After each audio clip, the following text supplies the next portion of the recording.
Here are 10 such kids. Muhammad Kaleem. Muhammad Kaleem was born sometime back in eastern India. What was supposed to be a joyous event later turned to a nightmare for both the boy and his parents. Unlike other toddlers, Muhammad had one problem.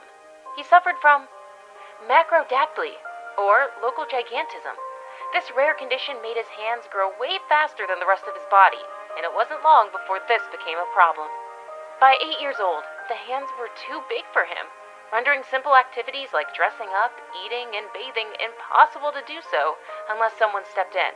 And that's not all. Almost all local schools declined to take him in, saying he scared other kids. At home, the family was taunted and shunned by villagers who attributed this rare medical condition to a curse on Muhammad's parents for a supposed past transgression. They even labeled the boy Devil's Child. It was devastating, to say the least. But luckily for the boy, help came calling towards the end of 2014. Select Indian doctors took up the initiative to work on liberating him from his misfortunes. So he underwent an operation on one of his hands, with the God-sent doctors aiming to reduce both the growth plates and the size of his fingers. Deepak Paswan. Just like Muhammad, Deepak suffered a fair share of stigma due to his unprecedented development. But unlike Muhammad, his case was more shocking. Instead of the usual 4 limbs, he had 8, with the other extra 4 sticking right out of his chest.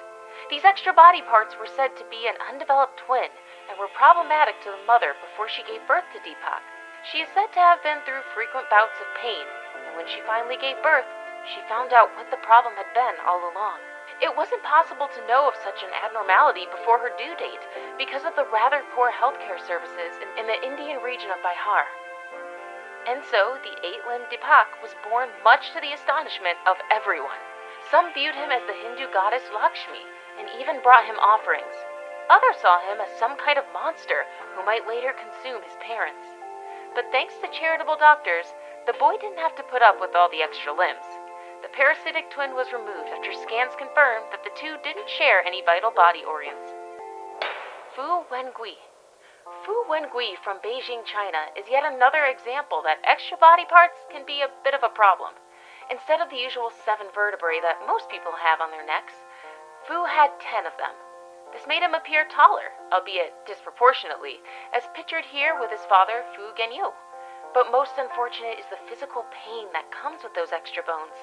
According to his father, the additional 3 vertebrae exerted more pressure on the nerves of his neck, which made walking a grueling task for the boy. According to medical experts, Wengui had a condition called congenital scoliosis that arises when the spinal cord fails to form properly. The condition develops early on in the first 6 or so weeks after conception.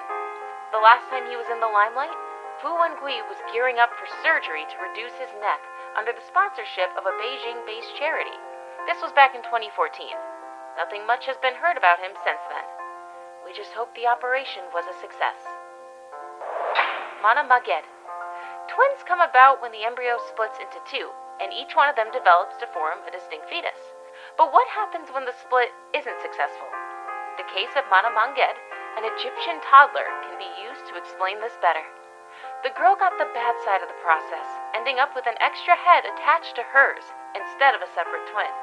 The head was more of a parasitic toddler arising from a condition called Craniopagus parasiticus. This extra head had a bit of life as it could blink and move the mouth. It had even been given a name, Islam.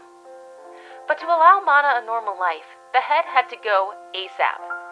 So doctors got down to work on a 13-hour surgery that saw the undeveloped twin removed. This proved a success, even though the little girl suffered regular infections for the 2 years she was alive. Sadly, she later succumbed to a brain infection. Charlotte Garside. Well, we said earlier that kids are, in some ways, just a smaller version of regular people. But for Charlotte Garside, she was way smaller than a normal kid would be. According to experts, a newborn baby should weigh anywhere from 5 to 8 pounds under normal circumstances. But for Charlotte, she was rather tiny, weighing just 2 pounds at birth. Naturally, this was cause for alarm for both doctors and her parents, and she had to spend the first 13 weeks of her life under the care of medical staff. Data from past such cases painted a rather gloomy picture of this girl, with doctors chipping in that she might not be able to last past her first birthday. This is common among patients of primordial dwarfism, a rare genetic disorder Charlotte was suffering from. Most people with this condition die early on in their lives from health complications due to their tiny builds. But not for our little girl. She still holds on, albeit with her brain being a bit less developed for her age. But hey, it's still incredible that she's come this far. Milagros Cerrone. Stories of mermaids are commonplace in a lot of cultures around the world. The big issue is whether these mythical creatures are real or false. Milagros Cerrone was a close enough representation of the mermaids, only that she wasn't one and didn't live in water. She was born with Cyrenomelia, or mermaid syndrome, which means her legs were fused. The condition may be accompanied by other health problems like kidney and gastrointestinal issues. Typically, kids born with mermaid syndrome die within a few hours of being born, but that wasn't the case for Milagros. She survived long enough for doctors to separate her legs and carry out extensive reconstructive surgery on her lower body. She even managed to walk, something that was a big deal considering her condition. She survived for 15 years before succumbing to kidney complications.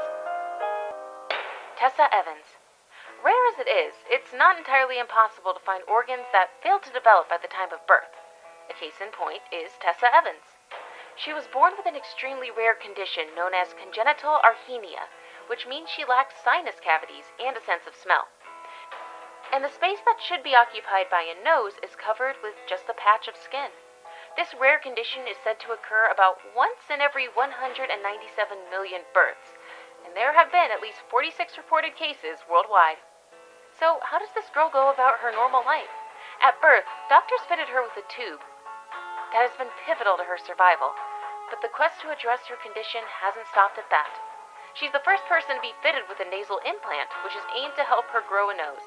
This process is still ongoing with an assortment of other procedures, such as an implant through her hairline.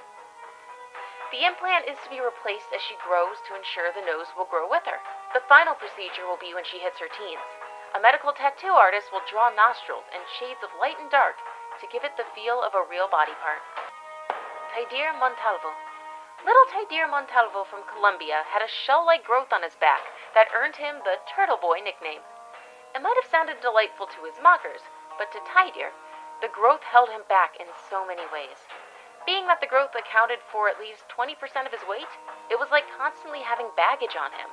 According to doctors, the growth was caused by a rare illness called congenital melanocytic nevus, or CMN, which the boy was diagnosed with in 2011.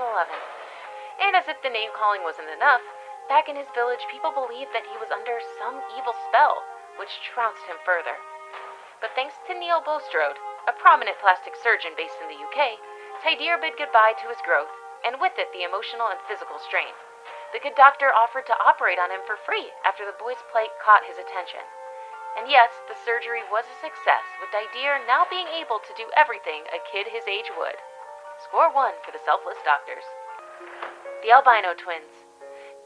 These albino twins set the interwebs on fire when this pic was released among a collection of others by Swiss photographer Vinicius Terranova. They're undeniably adorable, with the uncanny resemblance to ancient Greek gods. But who are they? They're Mara and Laura Bawar, living with their parents in Brazil, even though they're originally from Guinea-Bissau in West Africa. As already mentioned, they have albinism, a more well-known condition compared to most that we've looked at in this video.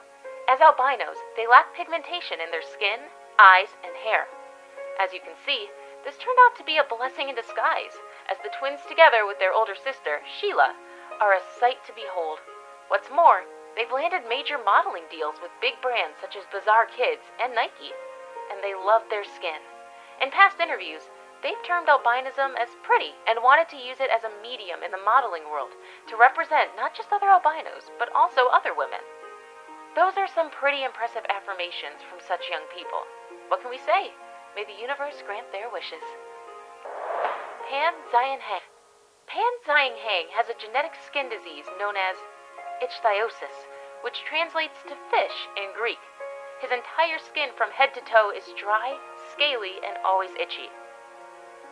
When it is too dry, it cracks, which can further complicate the boy's life as this opens an avenue for other infections.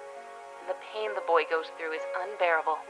He's unable to sleep peacefully at night and has to limit the movement of both his arms and legs to have a less painful experience. And the worst part is, there's no cure yet. So Pan will have to contend living with this condition, despite all the discomfort he'll have to face.